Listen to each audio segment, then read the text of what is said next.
Bien, hermanos, quiero invitar por favor que abras tu Biblia en la carta a los Efesios, capítulo 4, por favor. Efesios, capítulo 4. Quiero ser bien honesto con ustedes con respecto a este pasaje, hermanos.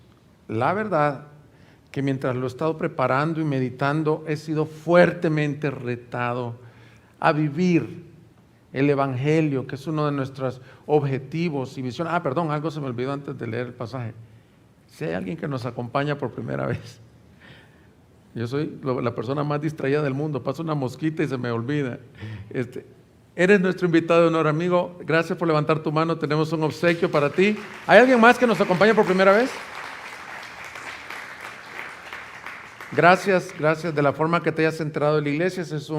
Es un evangelio, un devocional del Evangelio de Juan y una hojita de información.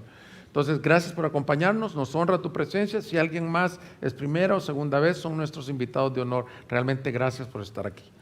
Bien, vamos a continuar con nuestra serie en Efesios. El tema para hoy, les decía, a mí me ha desafiado, es la nueva forma de vivir de los que están en Cristo. Hermanos, le pido al Señor, al Espíritu Santo, que nos ayude a vivir este mensaje.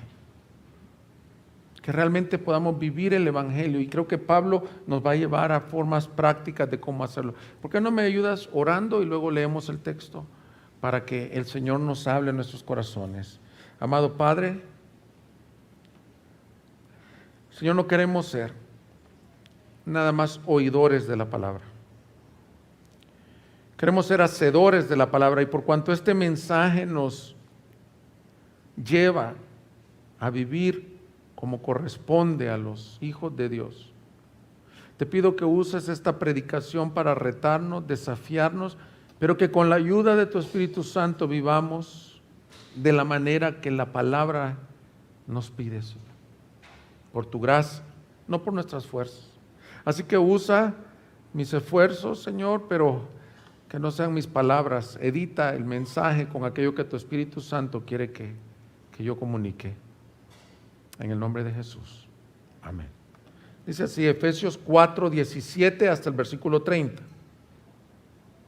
Esto digo pues y afirmo juntamente con el Señor, que ustedes ya no anden así como también los gentiles, como andan también los gentiles, en la vanidad de su mente. Ellos tienen entenebrecido su entendimiento, están excluidos de la vida de Dios por causa de la ignorancia que hay en ellos, por la dureza de su corazón. Habiendo llegado a ser insensibles, se entregaron a la sensualidad para cometer con avidez toda clase de impurezas. Pero ustedes no han aprendido a Cristo de esta manera. Si en verdad lo oyeron y han sido enseñados en Él conforme a la verdad que hay en Jesús, que en cuanto a la anterior manera de vivir ustedes se despojen del viejo hombre que se corrompe según los deseos engañosos, y que sean renovados en el espíritu de su mente y se vistan del nuevo hombre, el cual en la semejanza de Dios ha sido creado en la justicia y santidad de la verdad. Por tanto, dejando a un lado la falsedad, hablen verdad cada cual con su prójimo, porque somos miembros los unos de los otros. Enójense, pero no pequen. No se ponga el sol sobre su enojo, ni den oportunidad al diablo. El que roba no robe más, sino más bien que trabaje haciendo con sus manos lo que es bueno, a fin de que tenga que compartir con el que tiene necesidad. No salga de la boca de ustedes ninguna palabra mala, sino solo la que sea buena para edificación, según la necesidad del momento, para que imparta gracia a los que escuchan. Y no entristezcan al Espíritu Santo de Dios, por el cual fueron sellados para el día de la redención. Muchas veces en la iglesia se oyen casos de personas que tienen años congregándose, pero no acontecen cambios visibles en sus vidas. Siguen atados a pecados, a odios, a lujurias, Aquí menciona pecados como robos, hurtos, falsedad. ¿Y qué es lo que pasa realmente? Creo que hay un malentendido de lo que es la conversión. En una oportunidad un amigo hace algunos años me contó una historia, una vivencia que ellos estaban teniendo como iglesia. Él comenzó a sentir una carga por evangelizar o por compartir algo de la Biblia. No quiero decir el evangelio, pero quería compartir la Biblia con jóvenes. Comenzó a abrir un grupo, tenía mucha elocuencia, mucha gracia. De pronto había un grupo de 50 personas en su cochera. Luego pasaron a un local. Finalmente creció de 50 a 100, a 300, a 500. El evento que ellos hacían consistía, él le llamaba un monólogo, parecido a lo que se hace en las televisoras nacionales. Había un drama, había música, había show de luces, y comenzaron a llamarle el evento el show. Y el show comenzó a hacerse muy popular en la ciudad. De pronto pasaron de 500 a 1000 jóvenes, se hacía una vez por mes, cada vez más producción, mejores monólogos, mejores luces, mejores artistas, cristianos, podemos decir entre comillas. Con el tiempo este grupo, que comenzó a autodenominarse un grupo cristiano, los líderes tenían la preocupación que no había cambio en las personas. Pero lo tremendo es que cerca de 30 personas hacían profesión de fe cada domingo, pasaban al frente, oraban, pedían que querían seguir a Jesús como su Salvador aparentemente. La pregunta es ¿por qué no había cambio? En esos días mi amigo tuvo la oportunidad de ir a un internado que hace el pastor Mark Dever. Mark Dever es un pastor bautista respetado que está en la ciudad de Washington, D.C., y estando con él en ese internado, él le comenta, oye, estoy haciendo esto, estoy haciendo este show y estamos teniendo 30 conversiones por semana. Y le dice, Mark, quien es un pastor que respetamos, wow, 30 conversiones por semana, no se había visto esto desde los tiempos del gran avivamiento en los Estados Unidos. Porque el problema es que nosotros entendemos conversión con profesiones de fe, con comenzar a congregarse en la iglesia, con este sistema un poco terapéutico, que si yo tengo problemas, soledad, vacío, entonces comienzo a tener una comunidad que llena. Pero las personas de este grupo seguían viviendo en sus pecados. Y lo que este pasaje nos muestra, mis hermanos, que es lo que quiero compartir el día de hoy, es que cuando una persona conoce realmente a Cristo, escucha la palabra realmente a Cristo, su vida es transformada por Él. No hay medias tintas, no es un maquillaje exterior, nace de nuevo. Su nueva vida vive la realidad de lo que está diciendo este pasaje. Ya no es lo que era antes. Su nueva vida, de acuerdo a este texto, es llamada a despojarse de lo que era antes del viejo hombre y a vestirse del nuevo hombre creado según Dios. Es decir, la fe de los verdaderos convertidos se evidencia en fruto externo de conversión. No es solo como los jovencitos o niños cuando estamos en el devocional familiar o en la reunión dominical que les dices, canta, hijo, ora. No sé si les ha pasado eso. Y el niño te contesta con los ojos abiertos y con el rostro impávido, es que estoy orando en mi corazón.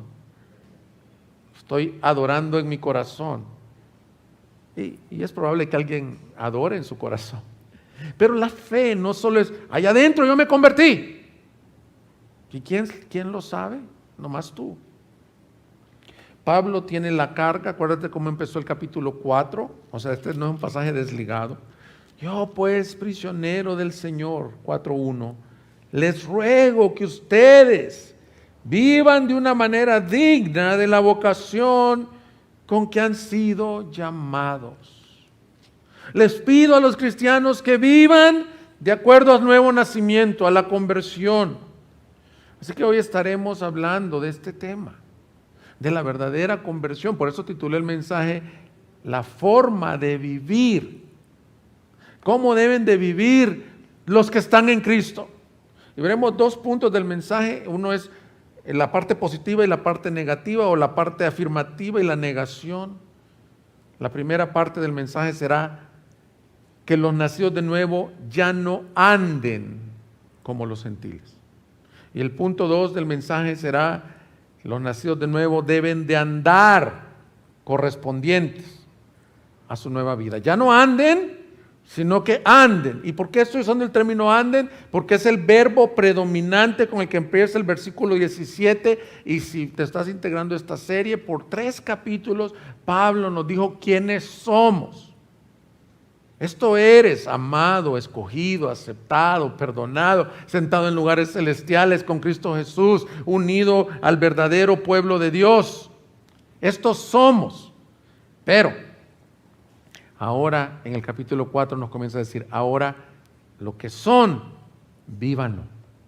Y ahora sí vendrán imperativos. Y ustedes van a ver las preguntas incluso que dejé para los grupos de comunión. Son preguntas personales que nos retan. No es, sí, sí, Señor, gracias por lo que soy. Sí, ahora vívelo. Vívelo en Cristo. Entonces mira el versículo 17. Esto digo pues y afirmo juntamente con el Señor. Es un mandato. Es una exhortación que ustedes ya no anden. Ese verbo andar puede decirse que ya no vivan, como viven también los gentiles, en la vanidad de su mente. Hermanos, básicamente el pasaje del versículo 17 en adelante nos describe lo que es una persona gentil. En este contexto no está hablando del que no es judío, sino el que no es creyente. Y mira lo que sigue diciendo, versículo 18, ellos tienen entenebrecido su entendimiento. Están excluidos de la vida de Dios por causa de la ignorancia que hay en ellos, por la dureza de su corazón. Habiendo llegado a ser insensibles, se entregaron a la sensualidad para cometer con avidez toda clase de impureza. Hermanos, las personas sin Cristo están descritas en los versículos 17 al 19. Hay algunas características que tienen las personas sin Cristo. Y solo quiero aclarar eso. Si tú nos estás visitando, no estamos diciendo que los que estamos aquí somos mejores que las personas sin Cristo. Por un momento de nuestras vidas, nosotros fuimos estas personas. Ese es nuestro pasado. Eso éramos algunos de nosotros. Y mira la descripción que nos da. El principal problema que tienen ellos es su mente.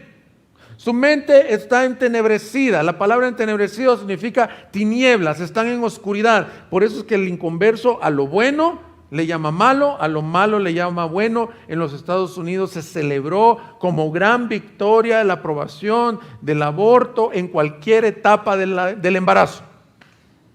Es un gozo para la mentalidad entenebrecida saber que ellos se denominan pro-choice, que pueden escoger ellos qué hacer con su cuerpo.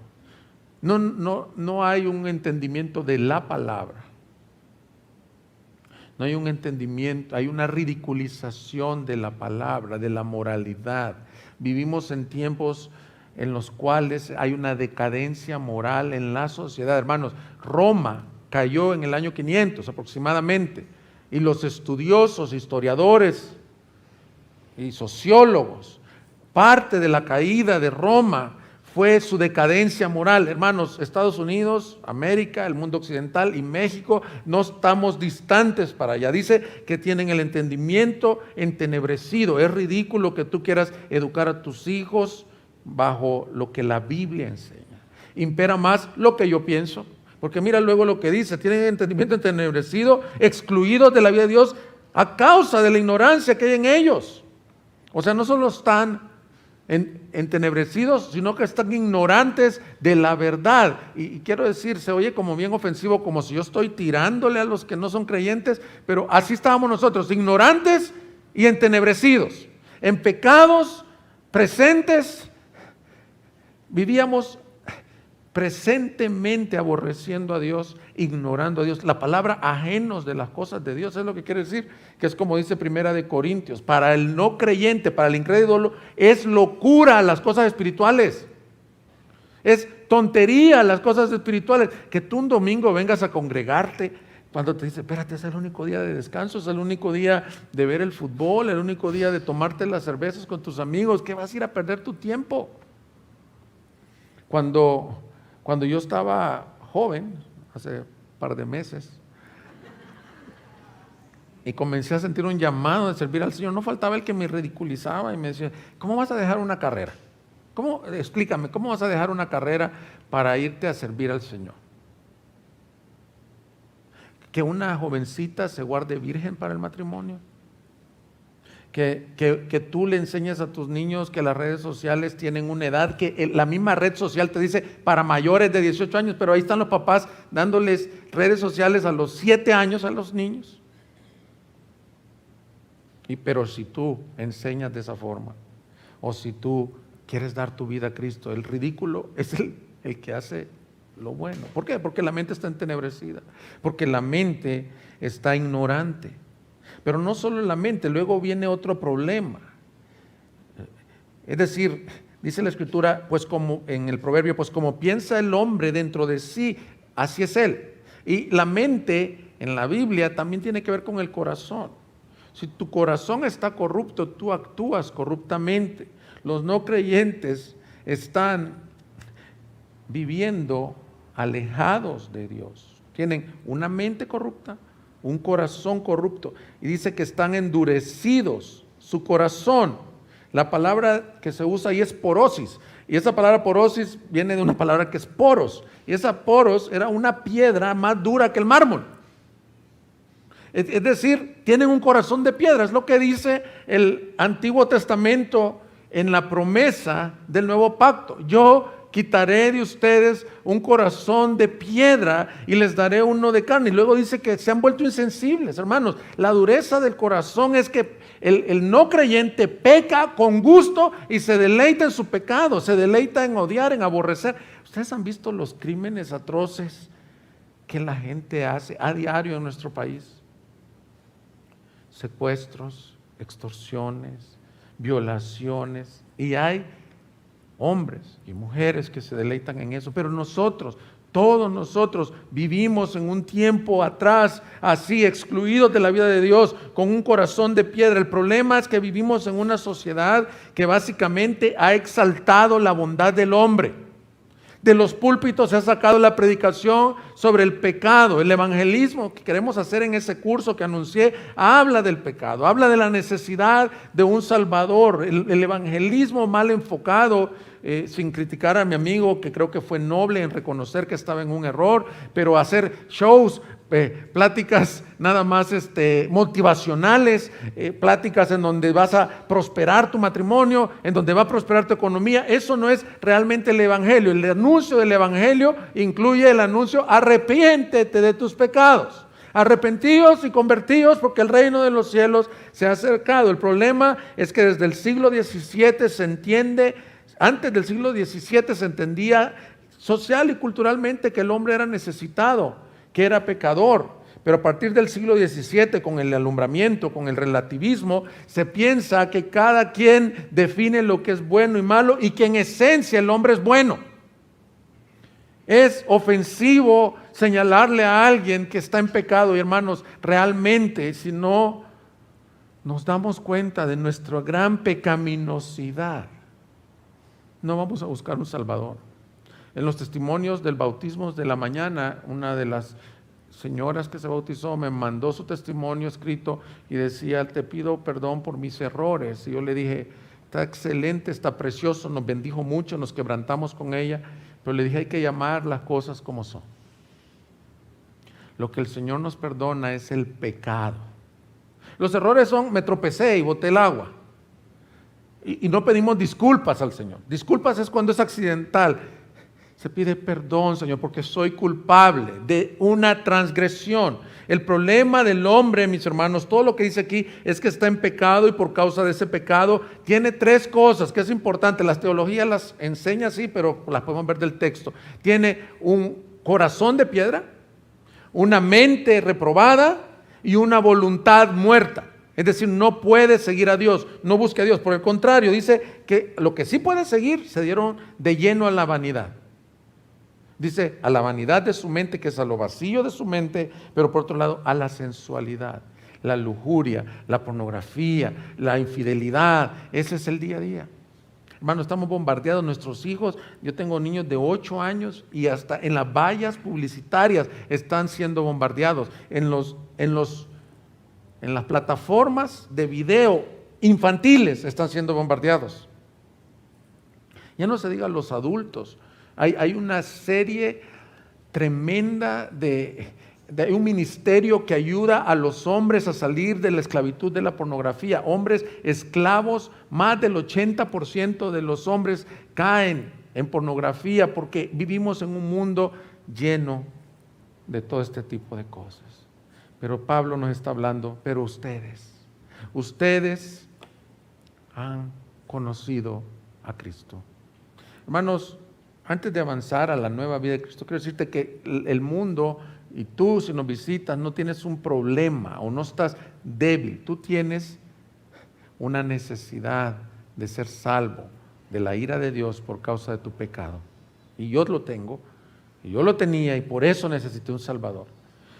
Hice una compilación de algunas definiciones que el Antiguo Testamento y Nuevo Testamento dice sobre lo que es pecado, y creo que varias se acomodan a lo que dice aquí. Dice: es una acción que equivoca el blanco y consiste en una desviación del camino recto, una falta de integridad y rectitud, un desvío del sendero señalado, una rebelión o negación a sujetarse a la legítima autoridad, una transgresión positiva de la ley, una violación del pacto, una malvada y culpable transgresión de la ley, culpa, deslealtad, traición, vanidad, una perversión o distorsión de la naturaleza, entre otras.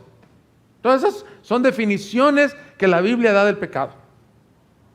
Y el pecado es lo que el hombre tiene en esencia, mis hermanos. Ahora, ve conmigo al versículo 20, por favor.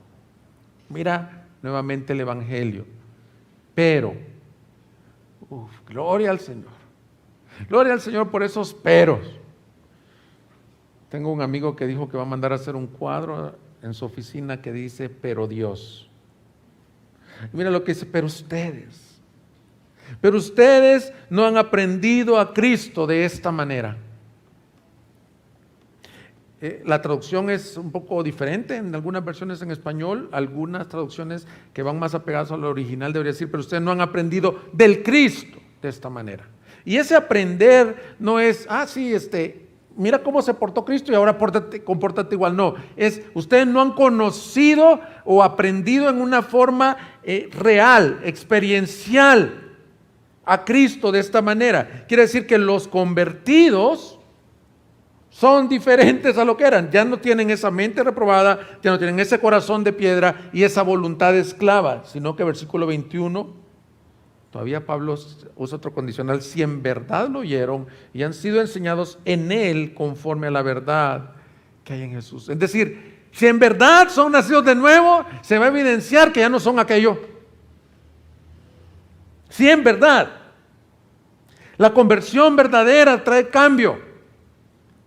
Si en verdad has conocido a Cristo, parafraseándolo, si en verdad has conocido al Mesías como tu Salvador, lo que estábamos viendo hoy en los bautizos, tu vida será transformada. La conversión, en otras palabras, si estás tomando notas, es producto de la nueva vida que imparte Cristo cuando lo conoces en verdad.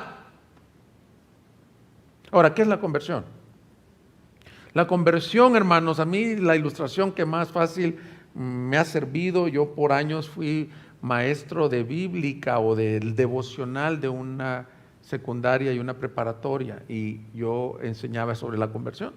Y lo que yo hacía es el signo vial, se llama, que se conoce U-turn o vuelta en U. Y es la vuelta en U, no es vuelta en 180 grados, no es vuelta un poquito, unos graditos, no.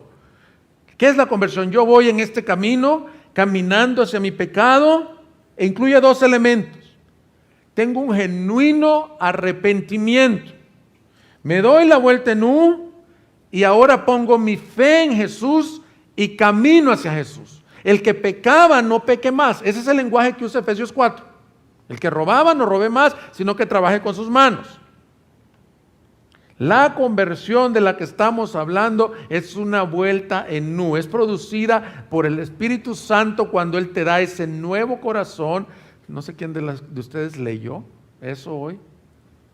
Él te imparte por el Espíritu un nuevo corazón y tú respondes en arrepentimiento y fe.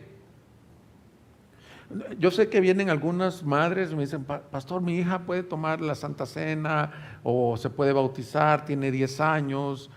Y yo les pregunto, ¿por qué crees que ya debe de hacerlo? No, es que ya se sabe muchos versículos de memoria. Mira qué bonito canta las alabanzas y se porta muy bien. Hermano, no nos vayamos con la finta. Hay niños que son muy bien portados hasta los 25 años si quieres. Pero de la conversión de lo que estamos hablando no es de portarte bien. Cuando un niño, un joven ha nacido nuevo, cuando él se arrepiente de sus pecados y da la vuelta en U y cree en Jesús como Salvador. Y eso, para eso no hay edad. No estoy diciendo que no pueden venir niños, pero queremos asegurarnos de no darles una expectativa falsa. Ya eres, nomás porque te portas bien. Porque hay personas muy bien portadas que están totalmente perdidas en su corazón. Hay personas muy mal portadas que también están totalmente perdidas en su corazón. Ambos necesitan el arrepentimiento y la fe. Mira lo que aconteció, un ejemplo bíblico. Lucas 9:5 dice, cuando Jesús llegó al lugar, miró hacia arriba y le dijo, Zaqueo, date prisa y desciende, porque hoy debo quedarme en tu casa. Entonces él se apresuró a descender y lo recibió con gozo. Al ver esto, todos murmuraban, ha ido a hospedarse con un hombre pecador. ¿Quién era Zaqueo, hermanos? Era un publicano, recaudador de impuestos. Pecador conocido porque dice que todos murmuraban. Era una firmita, era una fichita. Y dice, ¿qué está haciendo el maestro en casa de un pecador? ¿Qué estaba haciendo? El Señor lo estaba llamando a salvación. Pero Zaqueo, puesto en pie, dijo a Jesús, Señor, la mitad de mis bienes daré a los pobres y si en algo he defraudado a alguien se lo restituiré cuadruplicado. Mira su confesión, mira su arrepentimiento. He defraudado, he robado, ahora quiero devolverlo cuadruplicado. Y el Señor le dijo, hoy ha venido la salvación a esta casa, le dijo Jesús, ya que él también es hijo de Abraham, porque el Hijo del Hombre ha venido a buscar y a salvar lo que se había perdido. Así que mi amigo que nos acompañas hoy, si tú estás aquí sin Cristo, este es el anuncio que tenemos que darte en las iglesias cristianas. Cristo vino a buscarte si estás perdido. ¿Y qué necesitas hacer tú? Arrepentirte. Dar la vuelta. Y tú no te puedes arrepentir por tus propias fuerzas. Tú necesitas el Espíritu Santo y la predicación de la palabra para que te den el verdadero arrepentimiento. Ahora Pablo nos dice, por tanto, ustedes que no aprendieron hacia Cristo, ustedes que son un Zaqueo, que se han arrepentido y se han convertido, ya no anden de acuerdo al viejo hombre. Hermanos, aquí, versículo 22, mira cómo lo dice, en cuanto a la anterior manera de vivir, ustedes se despojen del viejo hombre que se corrompe según los deseos engañosos y que sean renovados en el espíritu de su mente y se vistan del nuevo hombre, el cual en la semejanza de Dios ha sido creado en la justicia y santidad de la verdad. Aquí hay 3 mandamientos, uno en cada versículo. No sé si puedes poner la imagen que mandé. El primero de ellos es despójate de tu vieja naturaleza. El segundo de ellos es renuévate en el espíritu de tu mente. Y el tercero de ellos es vístete de el nuevo hombre creado según Dios en la santidad. 3 mandamientos. Y los puse en una progresión porque quiero explicar, esto ha sido mal entendido. Algunas personas piensan que el viejo hombre es la carne. La carne es los deseos pecaminosos con los que vamos a vivir toda la vida. El viejo hombre es lo que tú eras en Adán, lo que tú eras en tu vida pasada, todo lo que leímos, entenebrecido, muerto. Y quiero decirte esto, algunos cultivamos prácticas, costumbres por años que venimos arrastrando nuestro viejo hombre, pero Cuando el Evangelio llega a ti, lo que acabamos de leer en los bautismos, Romanos 6, por eso no voy a ir al texto, el que cree en Cristo murió a su viejo hombre. Ya ese que tú eras quedó muerto. El que está en Cristo, nueva criatura es, las cosas viejas pasaron. Y por eso el bautismo es algo simbólico de que ese viejo hombre, y qué soberanía de Dios que tocaba compartir este texto el día de los bautismos. Ese viejo hombre queda sepultado, enterrado simbólicamente, y por eso Pablo te dice que hagas posicional, no solo posicional, sino que hagas experiencial lo que ya es tu posición en Cristo. Tú ya no estás unido a Adán, sino que estás unido a Cristo. Ya no tienes que ver nada con tu viejo hombre. Pero el segundo mandato es: renuévate en el espíritu de nuestra mente. Yo creo que eso nos lleva al otro. Para poder vestirnos, la renovación tiene que ser en la mente. Cité ahorita al pastor Mark Dever, ahora quiero citar otro pastor que respeto mucho y queremos mucho, nuestro querido hermano Miguel Núñez. Él pone una ilustración cuando tú vas al bosque, al bosque no, digamos al campo, ves ahí unos senderos que se han hecho de tanto caminar por ellos. Y me llama la atención cada vez que voy al campo, digo, ¿cómo se hicieron estos senderos? Es porque alguien caminaba. Muchas veces nuestra mente está atada a senderos que nosotros hemos construido por años, a complejos, a traumas, a orgullos, a pecados. Ya no le llamemos errores o debilidades. No es que estás enfermo del alcoholismo. No, hermano, tienes un pecado de adicción al alcohol. Tienes una idolatría a ti mismo. Hay que llamar las cosas como son. Y esa mente son como esos caminos, dice el pastor Miguel, en donde tú circulas a diario. Y para que sean quitados necesitas renovar tu mente. Este pasaje, si tú eres conocedor del Nuevo Testamento, dice exactamente lo mismo que Romanos 12:2.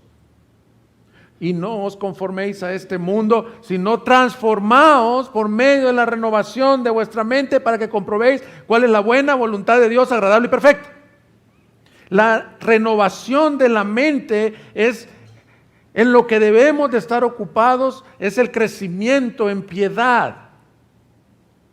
¿Y cómo se renueva la mente, hermanos? Gracias a Dios por su verdad. Si te fijaste, dice que el nuevo hombre está creado de acuerdo a la verdad. La mente se renueva conociendo la verdad. Es como, aquí para los que son, yo sé que los que son programadores me van a decir, dijiste todo mal. El lenguaje de programación de tu mente es, si antes estabas programado al pecado, corrupto, ahora necesitas programar con la palabra de Dios lo que es la verdad. ¿Qué dice la Biblia del matrimonio? ¿Qué dice la Biblia del ser padre? ¿Qué dice la Biblia del ser empleado? ¿Qué dice la Biblia cuando estoy frente a una tentación? ¿Qué dice la Biblia cuando estoy frente a una prueba? ¿Qué dice la Biblia? Informado por la Biblia. No solo se trata de, voy a leer mi devocional para sentirme bien bonito con mi café y tomar una foto en el Instagram para que todas mis amigas vean que hago devocional. No, hermano. No es solo venir a cumplir y a estar aquí distrayéndote en toda la reunión, es venir, Señor, háblame por tu palabra. Para mí el evento del domingo es lo más serio que puede pasar, porque cuando su palabra es expuesta, yo soy imperfecto, yo soy hombre, pero la palabra de Dios es autoritaria. Y cuando un pastor se para a exponer su palabra, puede decir con firmeza, así dice el Señor, no cuando está metiendo de su cosecha. Y cuando somos renovados por su palabra, entonces nuestra mente es transformada. Y al transformar nuestra mente, dice que lo otro es, vive de acuerdo al nuevo hombre, que es según Cristo. Ya no vivas. Entonces, vamos al segundo punto del mensaje. Ok, el primero era, hermanos, ya no anden como los gentiles. Ahora el segundo punto, anden en su nueva realidad. Versículo 25. Hay otro imperativo, mira, por tanto, dejando a un lado la falsedad, dejando, ya deja aquello y vístete, ya ahora el positivo es compórtate. Va a sonar difícil porque por años he dicho que no se trata del comportamiento, pero este pasaje sí te dice, vívelo, actúa con la nueva naturaleza, eso es ponerse las ropas. Actúa con la nueva naturaleza que tienes en Cristo. Y si en el primer punto hablamos de la conversión, este segundo punto hablaremos de la santificación. ¿La santificación qué es? La conversión, quiero hacer algunas diferencias porque a mí me sirve ver los contrastes para poder aprender. La conversión se da una sola vez y se da por medio de la regeneración, que significa Dios, por su Espíritu, te da un nuevo corazón, una nueva mente, una nueva voluntad. En un instante. Cuando eso acontece en ti, tú respondes en arrepentimiento y fe. Y eres adoptado en la familia de Dios, eres hijo. Eso acontece una vez. Tú no necesitas pasar al altar cada domingo a pedir perdón y a decir, Señor, conviérteme otra vez. Señor, sálvame otra vez. No, si tú fuiste salvo, es una sola vez. Pero luego Pablo, a partir del versículo 25, nos comienza a hablar del andar en santificación. Santificación si es un proceso progresivo en donde el cristiano, si puedes retroceder ahí, versículo 13, predicación del domingo anterior, hasta que todos lleguemos a la unidad de la fe y del pleno conocimiento del Hijo de Dios, a la condición de un hombre maduro a la medida de la estatura de la plenitud de Cristo. El proceso de santificación es hasta que todos crezcamos en Cristo semejanza, hasta que nos parezcamos a Él, hasta que cada vez dejemos más el pecado y cada vez seamos más santificados. Es decir, los cambios se van viendo a medida tu mente es renovada. Por la gracia de Dios, otra diferencia, la conversión o regeneración es toda de Dios. El hombre no participa en ella. El hombre solo responde en fe y arrepentimiento, pero esa fe y ese arrepentimiento es dado por Dios. Él salva. Pero la santificación es un trabajo en donde el Espíritu Santo, y yo lo creo por el contexto, porque dice, y no contristéis el Espíritu Santo, va haciendo esa obra en ti, produce el querer como el hacer por su buena voluntad. La palabra está regenerando tu mente, pero el creyente responde en obediencia a los mandatos de Dios. Entonces veremos aquí 4 ilustraciones, 4 pecados en donde los efesios estaban batallando en su santificación y cómo sigue ese proceso. Puedes poner la otra imagen que puse en donde habla primero, estamos pecado, arrepentimiento y luego viene un crecimiento en piedad. Pecado, arrepentimiento y un crecimiento en piedad, en santificación. Versículo 25. Por tanto, dejando a un lado la falsedad, hable en verdad cada cual con su prójimo, porque somos miembros los unos de los otros. Primero que nos dice es, necesitas arrepentirte del pecado de falsedad.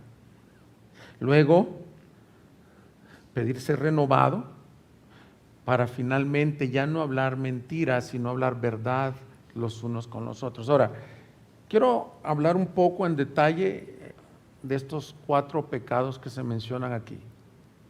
Porque creo que necesitamos tener ilustraciones a qué nos referimos de la santificación. El primer pecado que habla es la mentira. La mentira es pecado en todas sus expresiones. Porque la mentira está ligada con la naturaleza de Satanás también. Es una de sus armas predilectas. Satanás mintió en el jardín del Edén con respecto a la palabra de Dios.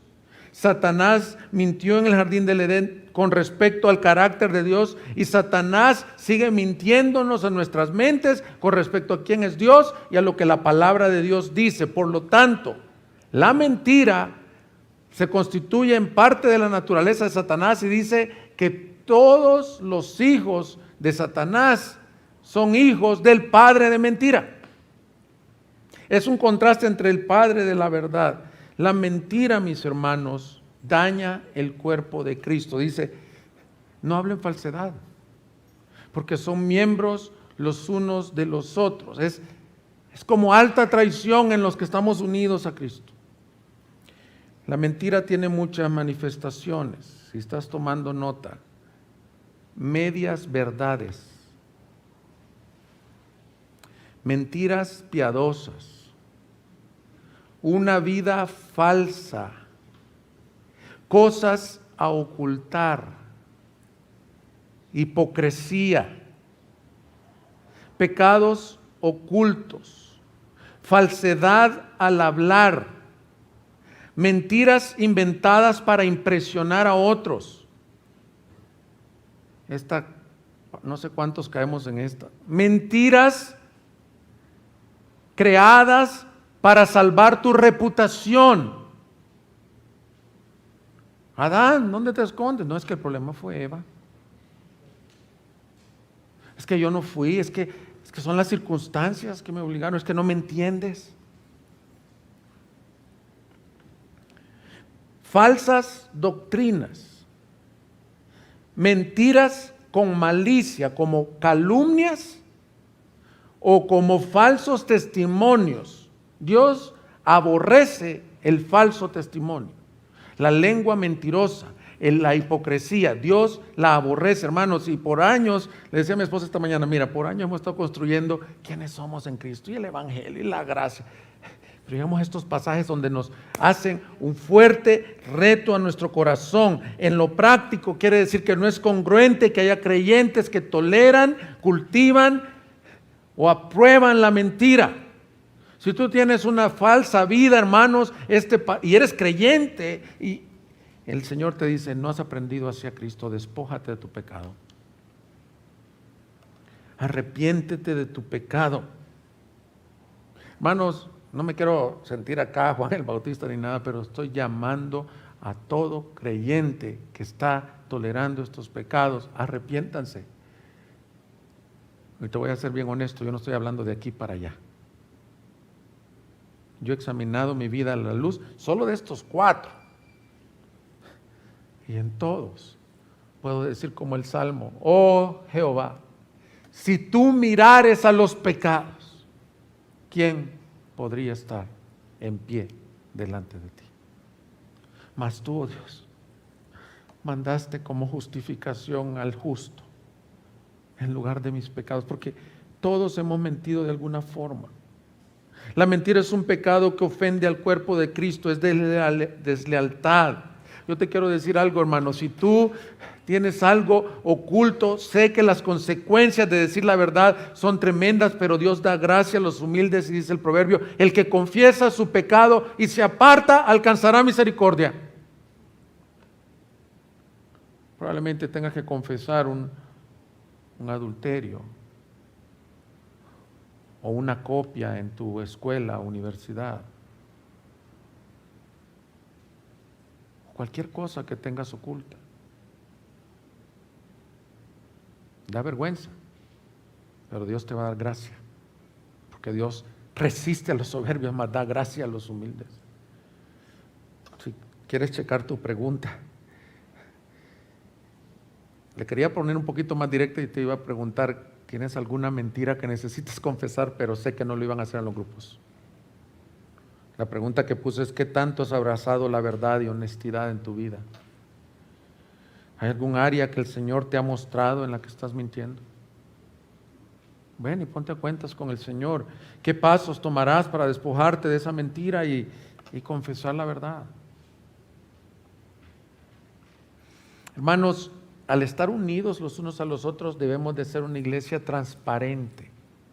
Aquí no existe tal cosa como que, hey, los trapos sucios se lavan en casa. No tiene que saber, hermano Juan, mis broncas. Cuando tú te uniste a Cristo, tú te comprometes en vivir en la luz delante del Señor, delante del cuerpo de Cristo. Y aplica también para mí, hermanos. Yo sé que lo que estoy diciendo requiere gracia, Yo le voy a ser bien sincero, yo de niño cultivé la mentira hasta por gusto, por impresionar. Ya les he ahorita no tengo el tiempo, pero les he platicado que inventaba historias, que tenía una cuatrimoto bien padre y para que impresionara a mis compañeritos y compañeritas. Y cuando iban a la casa, oye, ¿tu moto? No, pues está en el taller. Y la otra vez que fueron, no, pues es que ya me voy a comprar una mejor. O sea, una mentira te lleva a otra mentira. Eso es un niño. Y a veces les decimos a los niños, hijo, usted no sea mentiroso, que el Señor no se agrada de los faltos de integridad, y luego te llaman del Coppel o del Electra y dígale que no estoy. O si no, el pastor quiere hablar contigo. A mí me ha pasado, oye, ¿le puedes decir a tu mamá que necesito tener una cita con ella o con tu papá? Y se oye ahí atrás, ay, dile pastor que me siento bien mal, que estoy con bastante trabajo. Te pedimos y exigimos verdad, pero a veces toleramos la mentira en ¿cómo se llama? En falsas doctrinas. Bueno, veamos porque son 4, hermanos. Segundo pecado, la ira. El siguiente pecado está en el versículo 26. Enójense, pero no pequen. No se ponga el sol sobre su enojo, ni den oportunidad al diablo. Este versículo ha sido usado por muchos para excusar su mal carácter y decir, yo me enojo, pero no peco. Bueno, yo tuve que hacer un estudio y decir, ¿por qué dice enójense, pero no pequen? Yo en mi experiencia, 100% de las veces que me he enojado, hermanos, creo que he pecado, el 100% de las veces. Está citando el Salmo 4:4, en donde dice exactamente enójense, pero no pequen. Creo que hay un lugar para la ira santa. Yo creo que solo puede ser sentida por el Señor, que es la justa indignación por el pecado y tal vez por un hijo de Dios caminando en el Espíritu que se indigna por el pecado. Por ejemplo, cuando es ofendida la gloria de Dios, cuando es ofendida una doctrina, cuando es, yo como pastor, cuando es abusado un creyente, maltratado un creyente, creo que es válido poder sentir una ira. Pero aún esa debe de ser examinada. La ira, mis hermanos, es una irracionalidad, es un descontrol por nuestras pasiones, un control de nuestras pasiones y no un control de Cristo. La ira la justificamos con decir así es mi carácter, yo soy melancólico, colérico, ¿sabe qué? Así me criaron. Eso es freudismo. Entonces, Freud decía, tu problema es tu entorno. Pero la Biblia te dice, airaos, pero no pequéis. Y no se ponga el sol sobre vuestro enojo. Lo que quiere decir es que no llegue el atardecer con que tú tengas esa ira. Igual la ira tiene muchas expresiones, hermanos. Se refleja, los frutos se refleja en gritos, contiendas, pleitos, insultos, desagrados. Hay personas a quien les irrita todo lo que sale de su control. Si las circunstancias que ellos tenían planeadas eran verdes y el Señor decidió que fueran amarillas, están enojados. ¿Cuántos de ustedes se han irritado porque perdieron las llaves? Aquí el primero. Hermanos, la ira el Señor me lo mostró a mí personalmente, yo no estoy juzgando a nadie, que en los 3 listados de pecados de la carne, empieza con lujuria, lascivia, inmoralidad sexual, idolatría, hechicería, inmediatamente después viene la ira, la irracionalidad, el enojo. ¿Y qué es eso de ser creyentes que decimos tener el gozo del Señor, pero que somos insoportables? Que dice el doctor Tripp en uno de sus libros en la introducción, que el Señor le tuvo que mostrar, siendo pastor, un pastor tan usado que ha escrito tantos libros hermosos, que cuando él llegaba a su casa, sus hijos temblaban. Su esposa se ponía a recoger todo porque ya viene tu papá. Y cuando yo leí eso, digo, Señor, ¿cómo me ven mis hijos? ¿Cómo me ve la iglesia? Cuenta un niño, o hay una fábula, una historia, que un niño batallaba con la ira, Y su padre le dijo: cada vez que te enojes, hijo, vas a tomar un clavo, lo vas a clavar en la puerta de tu recámara. Y cada vez que tengas victoria sobre la ira, mira, aquí por la parte de atrás, se le mete en la parte de atrás y se extrae el clavo y lo vas a sacar. Y así fue. Clavaba clavos cuando hacía berrinches, cuando no se hacía su voluntad. Llegó a la adolescencia y clavaba clavos. Con el tiempo comenzó a tener victoria sobre la ira y comenzó a sacar clavos y a sacar clavos. Y un día fue con su padre y le dijo: padre, he tenido victoria sobre la ira y quiero que veas, he sacado todos los clavos que clavé por años. Y le dice: hijo, me alegra tanto por esta victoria que has tenido, pero ahora quiero que veas la puerta como la dejaste. Está cicatrizada, marcada. No nos damos cuenta, hermanos, pero somos miembros los unos de los otros. Y muchas veces andamos molestos y a la larga, aquí escribí esto: la raíz de la ira es el fruto, los pleitos son el fruto, la raíz se llama amargura, y la amargura tiene una raíz más profunda: falta de satisfacción en Dios. Cuando tú no estás satisfecho en Dios, todo te va a amargar, que si estás soltero porque estás soltero, que si estás casado porque estás casado con esa persona, que si sirves en un ministerio, que por qué en ese ministerio, y que si sirves en el otro, por qué en el otro. Que si por qué el tráfico, que por qué mi condición financiera. La amargura tiene otra raíz, es el orgullo. Las personas más iracundas son las personas más orgullosas. No es como yo lo he justificado, es que tiene un gran liderazgo. Porque los líderes son firmes. Pero Cristo tenía un gran liderazgo y era manso y humilde. Dice Mateo 5:21: ustedes han oído que se dijo a los antepasados: no matarás, y cualquiera que cometa homicidio será culpable ante la corte. Pero yo les digo que todo aquel que esté enojado con su hermano será culpable ante la corte, y cualquiera que diga insensato a su hermano será culpable ante la corte suprema, y cualquiera que diga idiota será merecedor del infierno de fuego. Hermanos, estas son palabras de Cristo, no del apóstol Pablo. Cualquiera que esté enojado con su hermano, y mira lo que dice: por tanto, si estás presentando tu ofrenda en el altar y ahí te acuerdas que tu hermano tiene algo contra ti, deja tu ofrenda ahí delante del altar y ve y reconcíliate primero con tu hermano, y entonces ven y presenta tu ofrenda. Hermanos, no podemos decir: tengo la nueva vida en Cristo, estoy vestido de Cristo, pero no le hablas a tu hermano, lo aborreces. No le dices idiota, pero piensas que es un idiota. No toleras a tu esposa, no toleras a tu esposo. Hermanos, discúlpeme, pero casi siempre hablamos de lo que somos en Cristo. Pero la iglesia del Señor está como está, porque hay personas que por años vienen a presentar su ofrenda y se les olvida Mateo 5. A mí me han ofendido y yo sé que es bien difícil perdonar. Yo sé que es bien difícil dejar la ofrenda. Por eso es que requiere gracia y requiere vestirte de Cristo y decir: Señor, no puedo, ayúdame. Tercer pecado: el robo, el hurto.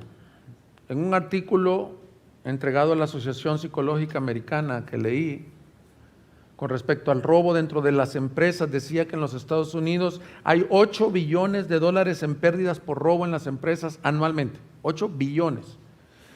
10% de estos robos, de esta pérdida, son por errores administrativos. 30% hurto en tiendas. Ya ven que cuando uno va a una tienda departamental, le ponen a alguien ahí para ver. 60% robo de empleados. Ahora, no me extraña del mundo. Aparentemente se les dijo: el que robaba no robe más, sino que trabaje con sus manos, es porque culturalmente el robo era común en Éfeso. Se dice que había ahí como una teología o doctrina en donde se justificaba casi como la doctrina teológica de Robin Hood. Estamos en tal pobreza y tanta injusticia en el gobierno romano, en el imperio, que es justificable robar para que los pobres tengamos equidad. Hermanos, no está constituido así nuestro país, justificando el robo en diferentes expresiones. El robo tiene muchas manifestaciones, es común en los no nacidos de nuevo, pero lo incongruente es que cristianos permanezcan con estas manifestaciones. Por ejemplo, pedir prestado y no pagar. Hermano, que tengo una gran necesidad, préstame una lana y nunca la pagas. Y perdón, pero seguimos en las iglesias adorando al Señor y las cosas de nuestro hermano. Sé que a algunos se les complica, algunos necesitan pedir plazos. Pero si es de un corazón con malicia, tú debes de devolver eso, no es tuyo. Así que hermanas, devuelvan todos los Tupperware que tienen ahí en la... Yo les digo porque yo tengo un montón de ustedes también. No se los he querido robar, no se los he querido, me he tardado a lo mejor porque soy muy olvidadizo, pero dice que el que robaba no robe más. Hay otras manifestaciones, robar cosas de la oficina, que un lápiz, que papeles, ni un centavo, hermanos, ni un peso. El que no sabe manejar las ganancias deshonestas, le llama el Señor. ¿Cómo vas a saber manejar los tesoros celestiales? Tener deudas y no pagarlas. Debes hacer un montón de tarjetas de crédito, pero te sigues endeudando. Malversar fondos que no son tuyos. Hacer otras cosas que no debes de hacer en las horas de trabajo. A ti te están pagando por 8 horas de trabajo, tienes que trabajar en esas 8 horas. Ahora yo no sé cómo tendrán el control estos que están en home office.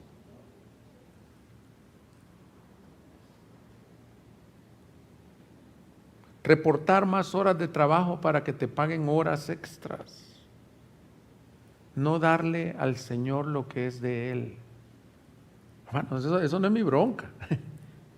Si tú no das lo que le corresponde al Señor, que Él te ha determinado que tú le debes de dar, esa es una bronca entre tú y el Señor. Dice el Señor, me habéis robado, dice. Sé que es en el contexto de Malaquías, literalmente le habían robado de lo que se ofrecía en el altar y que ese texto ha sido muy mal usado para manipular. Yo lo sé todo esto. Pero si el Señor te ha pedido algo, no dárselo, también es hurtarle a Él.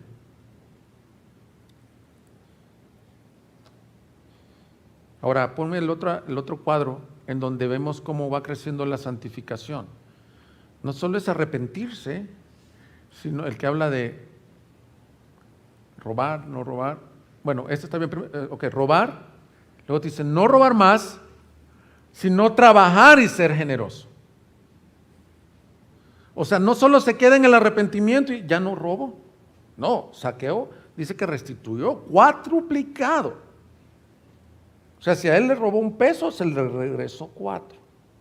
Y aquí Pablo nos dice, trabaja con las manos. Ahora ponme el otro cuadro, por favor, aquí se ve todo el proceso. Estás en pecado, lo primero que experimentas es arrepentimiento, renovación de tu mente y piedad. El que hablaba falsedad, ahora habla verdad. El que se airaba, ahora perdona, es humilde.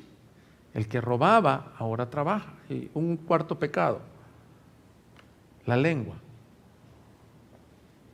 Hermanos, termina diciéndonos, versículo 29, no salga de la boca de ustedes ninguna palabra mala, sino solo la que sea buena para edificación según la necesidad del momento, para que imparta gracia a los que escuchan. Esto incluye palabras soeces, pero creo que el contexto que está hablando de la iglesia, que no salga ninguna palabra de tu boca que dañe a tu prójimo. Esto incluye chismes, cizaña, murmuración. Murmuración es hablar de alguien bajito, es murmurar a espaldas. Murmuración de liderazgo.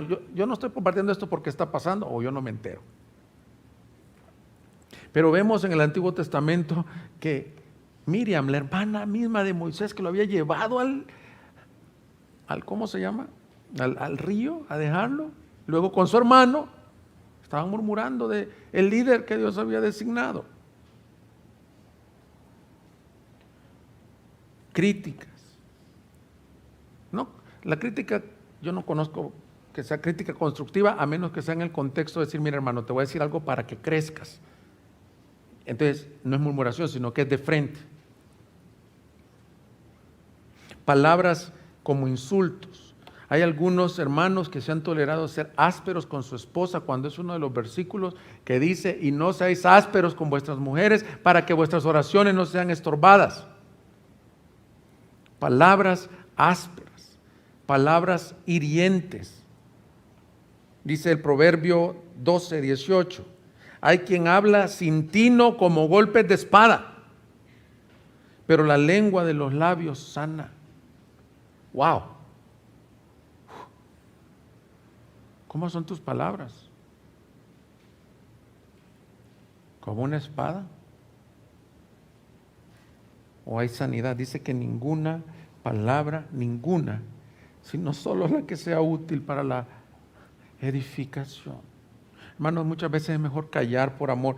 Agustín de Hipona o San Agustín, como algunos lo conocen, decía, el que habla mal de alguien que no está presente no es bienvenido en esta mesa. Dice Santiago, la lengua puede prender un fuego grande. Muchas veces con la misma lengua que adoramos a Dios, maldecimos al hermano. Por lo tanto, mis hermanos, casi para ir cerrando el mensaje, necesitamos la gracia de Dios. Necesitamos el arrepentimiento. Me preguntaba Richard porque me piden los textos, ¿vas a terminar hasta el 30? Sí. Pero creo que el 30 es lo que cierra este mensaje. El problema es que todos estos pecados no solo son broncas, creo que lo dijo Andrés en su testimonio, que afectan a otros. El problema es que el pecado ofende a nuestro Señor. Y si hemos nacido de nuevo, al que estamos ofendiendo realmente es el Señor. Versículo 30. Y no entristezcan el Espíritu Santo de Dios, por el cual fueron sellados para el día de la redención. Lo que está diciendo es que el problema es que aunque decimos que somos trinitarios, usualmente se nos olvida que fuimos sellados por el Espíritu Santo, que significa le perteneces a Él. Cuando naciste de nuevo, tienes dueño y tú eres templo del Espíritu Santo. Tus acciones, más que ofender al prójimo, que lo hacen, tus acciones están entristeciendo a la persona del Espíritu Santo. Ahora, no es una tristeza como pobrecito, no, Él es Dios. Dios, Espíritu Santo, que no está fluyendo en gracia, sino que está contristado por causa de nuestro pecado. Y muchas veces por eso no vemos avivamiento en la vida del personal del creyente y en la iglesia, porque toleramos pecados, porque permitimos todas estas cosas y pensamos que no, el Espíritu Santo no mora dentro de nosotros y no es Espíritu Santo. Santo, santo, santo. No puede convivir. ¿Qué comunión tiene la luz con las tinieblas? Por lo tanto, mi llamado a ustedes, hermanos, es al arrepentimiento. Pero lo glorioso de ese versículo 30 es que no solo dice que fuimos sellados, sino que fuimos sellados para el día de la redención. Y lo que eso significa, que por la gracia de Dios, para que el Espíritu Santo viniera y nos sellara, el Señor dijo, es necesario que yo me vaya para que Él venga. Y la forma en que Él se fue no fue por un rapto de su cuerpo, no. La forma en que Él se fue camino del Gólgota, camino del Calvario, en donde Él extendió sus brazos, el justo por los injustos. Tú y yo hemos sido mentirosos, hemos sido ladrones, si somos honestos, hemos sido irracionales, iracundos y muchos más pecados. Él era justo y bueno y santo, y la ira que correspondía por ladrones, injustos, cayó sobre Él. Y en esa cruz, cuando Él murió, absorbió la ira del Padre para que tú y yo hoy estemos justificados, limpios, perdonados, y al Él ascender, mandó al Espíritu Santo para sellarnos como posesión suya. Esto es el Evangelio, y para vivir en nosotros y para transformarnos en realidad a su imagen. Por lo tanto, si tú estás como creyente tolerando estos pecados, arrepiéntete y pide la gracia del Espíritu Santo para que te transforme. Eso es vestirse de la nueva vida que hay en Cristo. Pónganse de pie, vamos a orar. Búsquenos en Facebook y YouTube como Iglesia Gracia Soberana Guadalajara y visita nuestra página de internet igsg.org.mx y disfruta de este y otros mensajes. Visítanos, estamos en Avenida San Luis Gonzaga, 5114, Zapopan, Jalisco, México. Estaremos felices de recibirte.